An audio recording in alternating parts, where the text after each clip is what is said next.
اب میرے بھائیوں وہ حدیث میں آپ کو ورڈ بائی ورڈ پڑھ کے سناتا ہوں جو بخاری اور مسلم دونوں میں موجود ہے.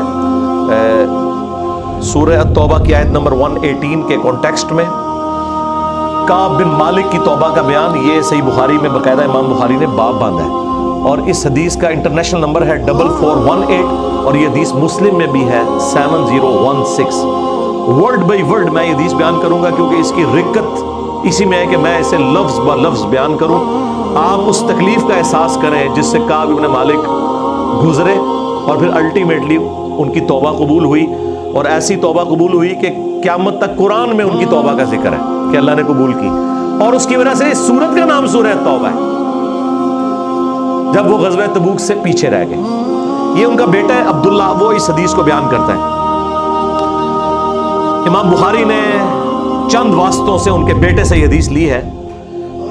وہ عبداللہ اور اس بیٹے کا ذکر امام بخاری نے کیا کہ جب کعب رضی اللہ تعالیٰ عنہ نابینا ہو گئے تو ان کے بیٹوں میں سے عبداللہ ہی تھا جو ان کو راستے میں پکڑ کر چلایا کرتا تھا, مسجد تک لے جاتا تھا. وہ عبداللہ بیان کرتا ہے کہ میں نے اپنے والد کعب بن مالک سے ان کے غزوہ تبوک میں شریک نہ ہو سکنے کا واقعہ سنا, تو انہوں نے بتایا کہ غزوہ تبوک کے سوا اور کسی غزوہ میں ایسا نہیں ہوا تھا کہ میں رسول اللہ کے ساتھ شریک نہ ہوا ہوں. البتہ غزوہ بدر میں بھی میں شریک نہ ہو سکا, لیکن جو لوگ غزوہ بدر میں شریک نہیں ہو سکے ان کے متعلق آپ صلی اللہ علیہ وآلہ وسلم نے کسی قسم کی ناراضگی کا اظہار نہیں فرمایا تھا, کیونکہ وہ آپشنل تھا. وہ اب ذکر بھی آ رہا ہے کیونکہ آپ صلی اللہ علیہ وآلہ وسلم اس موقع پر صرف قریش کے قافلے کی تلاش میں نکلے تھے, لیکن راستے میں اللہ تعالیٰ کے حکم سے کسی پہلی تیاری کے باوجود اللہ تعالیٰ نے ان کو دشمنوں کے ساتھ ٹکروا دیا. وہ موجزانہ طور پہ ہوا تھا کیونکہ وہ بدر کے لیے نکلے, ورنہ تو یہ بھی ساتھ شامل ہوتے.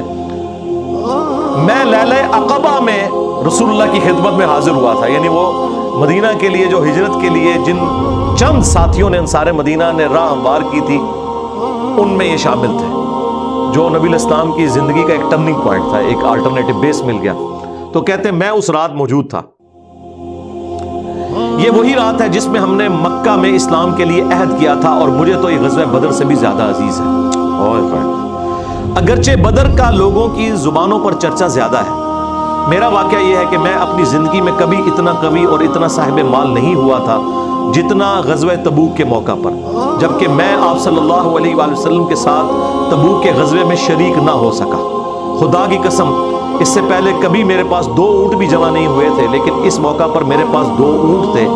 آپ صلی اللہ علیہ وآلہ وسلم جب کسی غزوے کے لیے تشریف لے جاتے تو آپ ذو معنی الفاظ استعمال کیا کرتے تھے, یعنی کوڈ ورڈز جن کے 2 معنی بنتے ہیں. وہ بخاری مسلم میں آیا کہ نبی الاسلام کہتے تھے کل ہم مشرق کی طرف جائیں گے, اور صحابہ کہتے ہیں ہم سمجھتے تھے کہ ہم نے مغرب کی طرف جانا ہے تاکہ جو منافقین ہیں وہ ہماری خبر لیک نہ کر سکے. لیکن غزوہ تبوک وہ موقع تھا کہ گرمی بڑی سخت تھی, سفر بہت لمبا تھا, ریگستانی سفر تھا, اور دشمن کی فوج بھی کثرت سے تھی. رومن امپائر 700 کلومیٹر ریگستانی سفر, تمام مشکلات سامنے تھیں. اس لیے آپ صلی اللہ علیہ وآلہ وسلم نے مسلمانوں سے اس غزوے کے متعلق بہت تفصیل کے ساتھ بتا دیا تھا. یعنی یہ ظاہر ایک مشکل وقت تھا تو حضور نے کھول کے بیان کیا کہ بھائی ادھر ہی جا رہے ہیں. یعنی مطلب یہ ہے کہ جو یہ نعرے لگاتا ہے نا کہ غلامی رسول میں موت بھی قبول ہے اور ٹکٹ کٹا لے اپنا,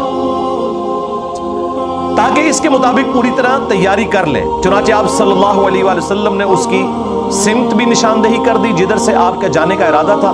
مسلمان بھی آپ علیہ السلام کے ساتھ بہت زیادہ تھے, اتنے کہ کسی رجسٹر میں سب کے ناموں کا لکھنا بہت مشکل تھا. کعب کہتے ہیں کہ کوئی بھی شخص اگر اس غزوے میں شریک نہ ہونا چاہتا تو وہ خیال کر سکتا تھا کہ اس کی غیر حاضری کا کسی کو پتہ نہیں چلے گا سوائے اس کے کہ اس کے متعلق وحی نازل ہو. تو حضرت کعب کا کیا عقیدہ تھا کہ نبی علیہ السلام ان کے صحابہ کے پاس علم غیب نہیں تھا جب تک کہ اللہ تعالیٰ وحی کے ذریعے نہ بتا دے. تو باب شاہی کوئی نہیں, ہاں ایسے میں بولا کہ نہ بولا, میرے نبی سا ہے ہی کوئی نہیں, تیرے باب شاہی کوئی نہیں. اور یہ عقیدہ صحابہ کا کہ علم غیب یہ ہے کہ اللہ بتائے. آپ صلی اللہ علیہ وآلہ وسلم جب اس غزوے کے لیے تشریف لے جا رہے تھے تو پھل پکنے کا زمانہ تھا اور سایہ میں بیٹھ کر لوگ آرام کرتے تھے. اچھا دیکھیں اللہ کی آزمائش کہ پھل پک کے تیار ہو جائے تو آپ نے ٹائملی اتارنا ہے, اگر آپ نے نہیں اتارا تو وہ تو آپ کی پورے سال کی اکانومی اس سے وابستہ ہے. اللہ نے عین اس ٹائم پہ آزما لیا کہ ٹھیک ہے اب تم نبی کے ساتھ جاؤ. اب بعد میں بھی بھوک نظر آ رہی ہے. کہتے ہیں لوگ بیٹھ کے نہ چوراہوں پہ یہی باتیں کرتے تھے. آپ صلی اللہ علیہ وآلہ وسلم بھی تیاریوں میں مصروف تھے اور آپ کے ساتھ مسلمان بھی، لیکن میں روزانہ سوچا کرتا تھا کہ کل سے میں بھی تیاری کروں گا. وہی جو آج کہتے ہیں جی کل تو انشاءاللہ داڑھی بھی رکھ لینی ہے، بس میرے بچیوں کے ہاتھ پیلے ہو جائیں تو میں تو مسجد میں بیٹھا رہوں گا. یہ وہی چیز ہے، یہ ہر انسان پہ اسے طول عمل کہتے ہیں، لمبی امیدیں لگانا. میں روزانہ اسے ٹالتا رہا. مجھے اس کا یقین تھا کہ میں تیاری کر لوں گا، مجھے آسانیاں میسر تھی. یوں ہی وقت گزرتا رہا اور آخر لوگوں نے اپنی تیاریاں بھی مکمل کر لی اور آپ صلی اللہ علیہ وآلہ وسلم مسلمانوں کو ساتھ لے کر روانہ بھی ہو گئے. اس وقت تک میں نے کوئی تیاری نہیں کی تھی. اس موقع پر میں نے اپنے دل کو یہی سمجھایا کل یا پرسوں تک تیاری کر لوں گا، پھر لشکر سے تیزی سے جا کر مل جاؤں گا. کوچ کے بعد دوسرے دن بھی میں نے تیاری کے لیے سوچا لیکن کچھ نہ ہو سکی. پھر تیسرے دن سوچا اور اس دن بھی کوئی تیاری نہ ہو سکی. اور یوں وقت گزرتا گیا اور اسلامی لشکر بہت آگے بڑھ گیا. غزوہ میں میرے شرکت کے لیے بات اب دور کی بات ہو گئی اور میں یہی ارادہ کرتا رہا کہ یہاں سے چل کر اب ان تک نہیں پہنچ سکوں گا. تھیندے تھیندے تھی گیا. کاش میں نے ایسا کر لیا ہوتا، لیکن یہ میرے نصیب میں نہیں تھا. اچھا، جرم ہو جانے کے بعد آپ یہ کہہ سکتے ہیں میری تقدیر میں یہ لکھا تھا، پہلے نہیں. ہاں، وہ تو پھر اللہ پہ آپ بہتان مان دیں گے نا کہ میں نماز اس لیے نہیں پڑھ رہا کہ اللہ نے میرا مقدر کیا ہے کہ میں اگلی نماز نہ پڑھوں. نہ، ہاں بعد میں آپ کہہ سکتے ہیں کہ میری تقدیر میں لکھا تھا کہ میں اتنا بدبخت ہوں کہ میں نماز چھوڑوں گا، اور وہ چھوڑوں گا اپنی مرضی سے. اللہ نے تو اپنے علم سے فورسی کیا ہے. آپ صلی اللہ علیہ وآلہ وسلم کے تشریف لے جانے کے بعد جب میں باہر نکلتا تو مجھے بڑا دکھ ہوتا، اوئے ہوئے، کیونکہ یا تو وہ لوگ نظر آتے تھے جن کے چہروں سے نفاق ٹپکتا تھا.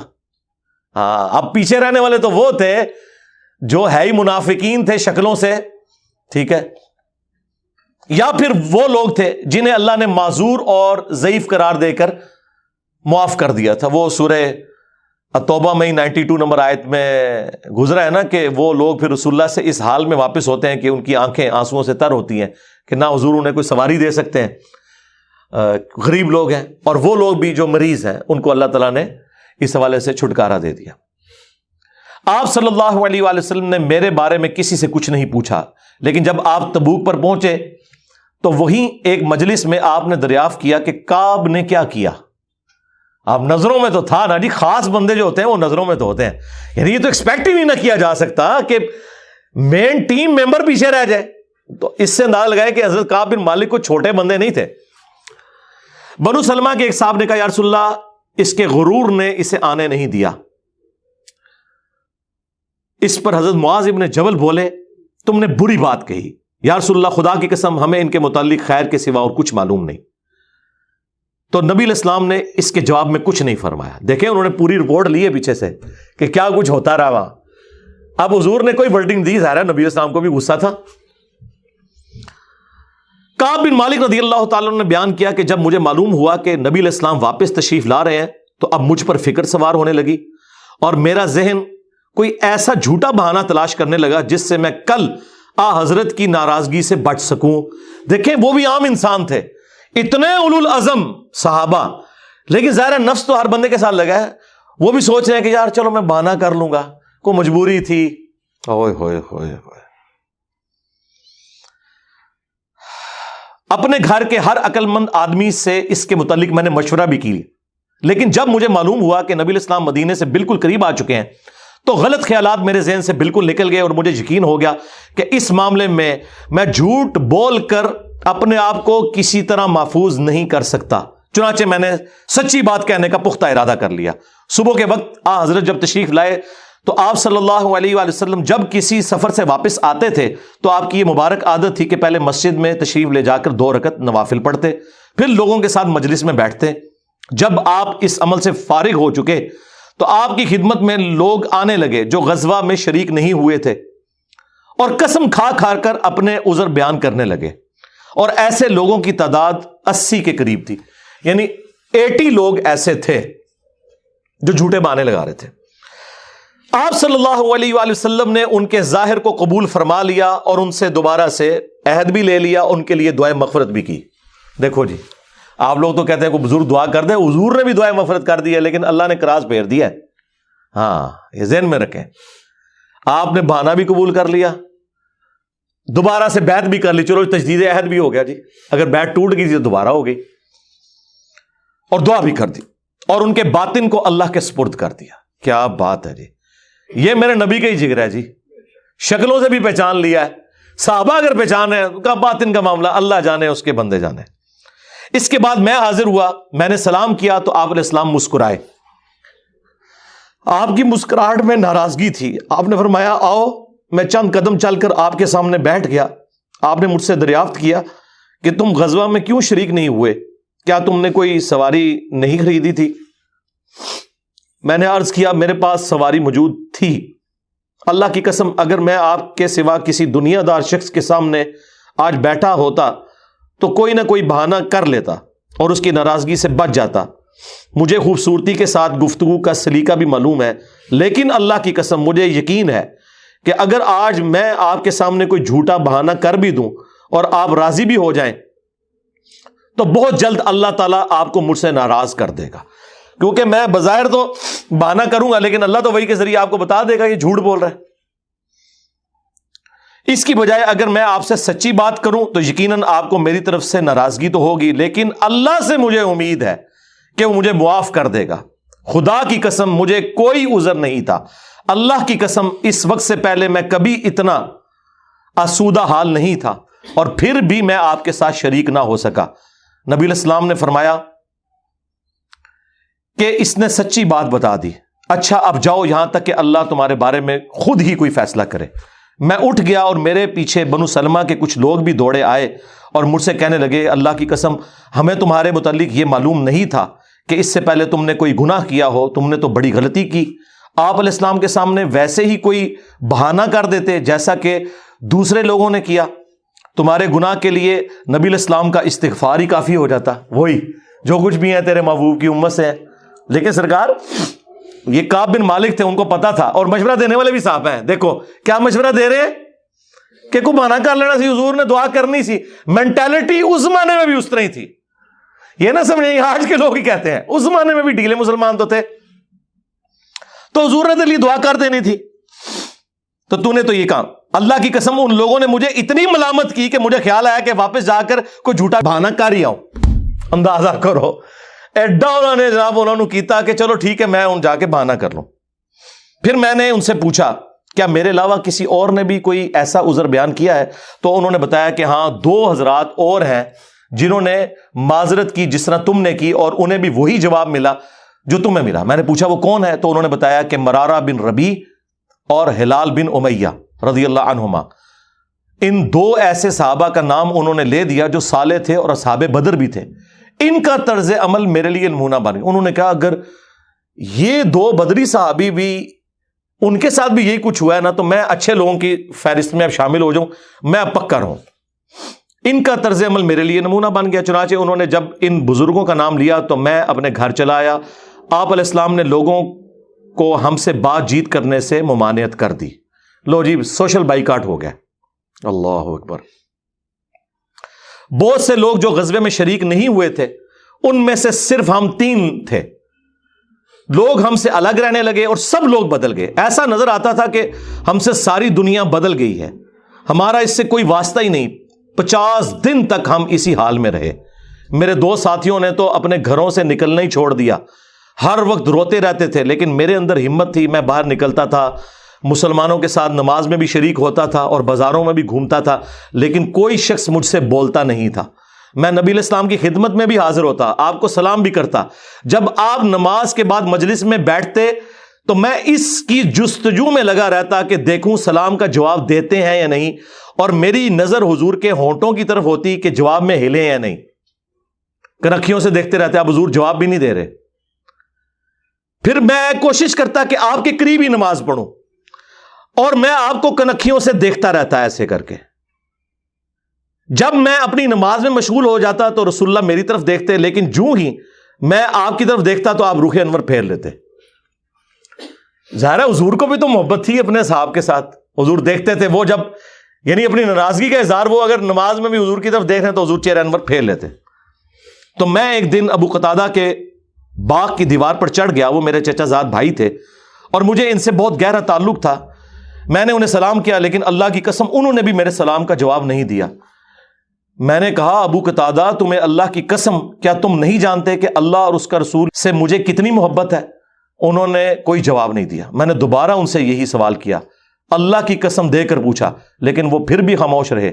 میں نے پھر اللہ کا واسطہ دے کر ان سے سوال کیا. اس مرتبہ انہوں نے صرف اتنا کہا, اللہ اور اس کا رسول زیادہ بہتر جانتے ہیں. دیکھیں جی اس بات کا جواب انہوں نے کہا, بھائی اللہ کے نبی نے منع کیا ہے, اب بائی کاٹ ہے تیرا. اللہ اکبر. اس پر میرے آنسو پھوٹ پڑے. میں واپس چلا آیا اور دیوار پر چڑھ کر نیچے باہر اترا. پھر وہ بیان کرتے ہیں کہ ایک دن مدینہ کے بازار میں جا رہا تھا کہ شام کا ایک کاشتکار جو کہ غلہ بیچنے مدینہ آیا تھا پوچھ رہا تھا کعب بن مالک کہاں رہتے ہیں. لوگوں نے میری طرف اشارہ کیا, وہ میرے پاس آیا اور غسان جو بادشاہ تھا رومن امپائر کا, اس کا ایک خط مجھے دیا. وہ جو اس کا ایک سمجھ لیں چھوٹی چھوٹی جو امپائر کے اندر بنی ہوئی تھی ان میں سے ایک کا وہ گورنر تھا. اس خط میں لکھا تھا کہ مجھے معلوم ہوا ہے کہ تمہارے صاحب یعنی رسول اللہ صلی اللہ علیہ وآلہ وسلم نے تمہارے ساتھ زیادتی کی ہے, نعوذ باللہ. اللہ نے تمہیں کوئی ذلیل ہونے کے لیے پیدا تو نہیں کیا کہ تمہارا حق ضائع کیا جائے. تم ہمارے پاس آ جاؤ, ہم تمہارے ساتھ بہتر سلوک کریں گے. یعنی دشمن کی فوج کے ہیڈ کی طرف سے خط آیا. جب میں نے یہ خط پڑھا تو میں نے کہا کہ ایک اور امتحان آ گیا. اچھا جی سرکار, ایک خط کسی اور کو لایا ہو کہ جی اے دیکھ لو یا رسول اللہ منو تے بڑی آفر جے. یہاں لوگ دنیا دار لوگ ہی کرتے ہیں نا جی, مجھے فلاں جگہ سے آفر ہو رہی ہے. لیکن جو اہل ایمان ہے وہ تو کہتے ہیں کہ یار میں اس لیول پہ گر گیا ہوں کہ اب کافر بھی مجھے بلا رہے ہیں. انہوں نے یہ رزلٹ نکالا, چونکہ مومن تھے نا. میں نے اس خط کو تندور میں جلا دیا. ان 50 دنوں میں سے جب 40 دن گزر گئے تو نبی علیہ السلام کا ایلچی میرے پاس آیا اور اس نے کہا کہ رسول اللہ نے حکم دیا ہے کہ اپنی بیوی کے قریب نہ جاؤ. میں نے پوچھا میں اسے طلاق دے دوں یا پھر مجھے کیا کرنا ہے؟ تو انہوں نے کہا نہیں, طلاق نہیں دینی, صرف جدا ہو جاؤ. میرے دونوں ساتھیوں کو جنہوں نے میری طرح معذرت کی تھی یہی حکم ملا. میں نے اپنی بیوی سے کہا کہ اپنے میکے چلی جاؤ, اس وقت تک وہیں رہو جب تک کہ اللہ تعالیٰ اس معاملے کا کوئی فیصلہ نہ کر دے. کعب کہتے ہیں کہ ہلال بن امیہ کی بیوی رسول اللہ کی خدمت میں حاضر ہوئی اور عرض کیا یا رسول اللہ وہ تو بہت بوڑھے اور کمزور ہیں, ان کے پاس کوئی خادم بھی نہیں, کیا اگر میں ان کی خدمت کر دیا کروں تو آپ ناپسند تو نہیں فرمائیں گے؟ بیوی دیکھو جی, بیوی خامد کو کچھ سمجھ نہیں رہی, رسول اللہ سے جا کے پوچھ رہی ہے صلی اللہ علیہ وسلم. تو نبی اسلام نے فرمایا صرف وہ تم سے صحبت نہ کریں. انہوں نے عرض کیا اللہ کی قسم وہ تو کسی چیز کے لیے حرکت ہی نہیں کر رہے. جب سے آپ ان سے ناراض ہوئے ہیں وہ دن اور آج کا دن ان کے آنسو تھمنے میں نہیں آتے. میرے گھر کے بعض لوگوں نے کہا کہ جس طرح ہلال بن امیہ کی بیوی نے ان کے لیے اجازت لے لی تو آپ بھی جا کے اجازت لے لیں. اب دیکھیں لوگ مشورے دے رہے ہیں. میں نے کہا خدا کی قسم میں اس کے لیے رسول اللہ سے اجازت نہیں لوں گا. میں جوان ہوں, معلوم نہیں جب اجازت لینے جاؤں تو حضور کیا فرما دیں. ان کو یہ بھی خطرہ تھا کہ میں یہ جاؤں تو یہ نہ ہو کہ حضور اور ناراض ہو جائیں, اگر کوئی چانس بھی ہے نا بچنے کے تو وہ بھی ختم ہو جائے. دیکھیں نہیں کتنا گاڈ اورینٹڈ بندہ ہے جی, اللہ اکبر. اس طرح 10 دن اور گزر گئے. جب رسول اللہ صلی اللہ علیہ وآلہ وسلم نے ہمیں بات چیت کرنے کی ممانعت فرمائی تھی, اس کو 50 دن پورے ہو گئے. 50ویں رات کی صبح کو جب میں فجر کی نماز پڑھ چکا اور اپنے گھر کی چھت پر بیٹھا ہوا تھا, اس طرح جیسا کہ اللہ تعالیٰ نے ذکر کیا وہ ہم آیت پڑھ چکے ہیں, سورہ توبہ کی آیت نمبر 118, جس میں تھا نا کہ زمین وسعت کے باوجود تنگ ہو گئی اور ان کا دم گھٹنے والا تھا. میرا دم گھٹ رہا تھا, زمین اپنی تمام وسعتوں کے باوجود میرے لیے تنگ ہوتی جا رہی تھی. میں نے ایک پکارنے والے کی پکار سنی جو سلع کی پہاڑی پر چڑھ کر بلند آواز سے کہہ رہا تھا اے کعب بن مالک تمہیں بشارت ہو, اے کعب بن مالک تمہیں بشارت ہو. انہوں نے بیان کیا کہ یہ سنتے ہی میں سجدے میں گر پڑا اور مجھے یقین ہو گیا کہ اب اللہ کی طرف سے فراخی ہو جائے گی. فجر کی نماز کے بعد رسول اللہ صلی اللہ علیہ وآلہ وسلم نے اللہ کی بارگاہ میں ہماری توبہ کی قبولیت کا اعلان کر دیا. لوگ میرے پاس بشارت دینے کے لیے آنے لگے اور میرے 2 ساتھیوں کو بھی جا کر بشارت دی. ایک صاحب زبیر بن عوام اپنا گھوڑا دوڑاتے ہوئے آئے. ادھر قبیلہ اسلم کے ایک صحابی نے پہاڑی پر چڑھ کر آواز دی اور وہ آواز گھوڑے سے زیادہ تیز تھی. جن صحابی نے پہاڑی سے آواز دی تھی جب وہ میرے پاس بشارت دینے آئے تو میں نے اپنے دونوں کپڑے اتار کر بشارت کی خوشی میں انہیں دے دیے. اللہ کی قسم اس وقت ان 2 کپڑوں کے سوا دینے کے لیے میرے پاس اور کچھ نہ تھا. پھر میں نے ابو قتادہ سے 2 کپڑے ادھارے مانگے اور رسول اللہ کی خدمت میں حاضر ہوا. جوگ در جوگ لوگ مجھ سے ملاقات کرتے جا رہے تھے اور مجھے توبہ کی قبولیت پر بشارت دیتے جا رہے تھے۔ اللہ کی بارگاہ میں توبہ کی قبولیت مبارک ہو۔ کعب رضی اللہ تعالیٰ عنہ بیان کرتے ہیں کہ آخر میں مسجد میں داخل ہوا تو رسول اللہ صلی اللہ علیہ وآلہ وسلم تشریف رکھتے تھے، چاروں طرف صحابہ کا مجمع تھا۔ طلحہ بن عبید اللہ دوڑ کر میری طرف آئے اور مجھ سے مصافحہ کیا اور مبارکباد دی۔ اللہ کی قسم وہاں موجود مہاجرین میں سے کوئی شخص بھی میرے آنے پر کھڑا نہ ہوا۔ طلحہ رضی اللہ تعالیٰ عنہ کا یہ احسان میں کبھی نہیں بھولوں گا کہ انہوں نے کھڑے ہو کر میرا استقبال کیا۔ جب میں نے رسول اللہ کو سلام کیا تو آپ علیہ السلام کا چہرہ مبارک خوشی اور مسرت سے دمک اٹھا۔ اس مبارک دن کے لیے تمہیں بشارت ہو، اس مبارک دن کے لیے تمہیں بشارت ہو جو تمہاری عمر کا سب سے مبارک دن ہے۔ واقعی جی، اس سے بڑی کوئی مبارک بات نہیں ہو سکتی کسی شخص کے لیے کہ اللہ تعالیٰ اس کی توبہ کی اناؤنسمنٹ کرتے اور پھر قیامت تک قرآن میں وہ آیات پڑھی جائیں۔ انہوں نے بیان کیا کہ میں نے عرض کیا یا رسول اللہ یہ بشارت آپ کی طرف سے ہے یا اللہ کی طرف سے؟ فرمایا نہیں، اللہ کی طرف سے۔ اور نبی علیہ السلام جب کسی بات پر خوش ہوتے تو چہرہ مبارک روشن ہو جاتا تھا، ایسے جیسے چاند کا ٹکڑا ہو۔ آپ کی مسرت ہم چہرہ مبارک سے سمجھ جاتے تھے۔ پھر جب میں آپ کے سامنے بیٹھ گیا تو عرض کیا یا رسول اللہ اپنی توبہ کی قبولیت کی خوشی میں اپنا مال اللہ اور اس کے رسول کی راہ میں صدقہ کر دوں؟ آپ نے فرمایا لیکن کچھ مال اپنے پاس رکھ لو، یہ زیادہ بہتر ہے۔ میں نے عرض کیا کہ پھر میں خیبر کا حصہ اپنے پاس رکھ لیتا ہوں۔ پھر میں نے عرض کیا یا رسول اللہ اللہ نے مجھے سچ بولنے کی وجہ سے نجات دی، اب میں اپنی توبہ کی قبولیت کی خوشی میں آپ سے یہ وعدہ کرتا ہوں کہ جب تک زندہ رہوں گا سچ کے سوا کوئی بات زبان پر نہیں لاؤں گا۔ بس اللہ کی قسم جب سے میں نے رسول اللہ کے سامنے یہ عہد کیا صلی اللہ علیہ وآلہ وسلم، میں کسی ایسے مسلمان کو نہیں جانتا کہ جسے اللہ نے سچ بولنے کی وجہ سے اتنا نوازا ہو جتنی نوازشات مجھ پر کی سچ بولنے کی وجہ سے۔ جب سے میں نے نبی علیہ السلام کے سامنے یہ عہد کیا پھر آج تک میں نے کبھی جھوٹ بولنے کا ارادہ بھی نہیں کیا، اور مجھے امید ہے کہ اللہ تعالیٰ باقی زندگی بھی مجھے اس سے محفوظ رکھے گا۔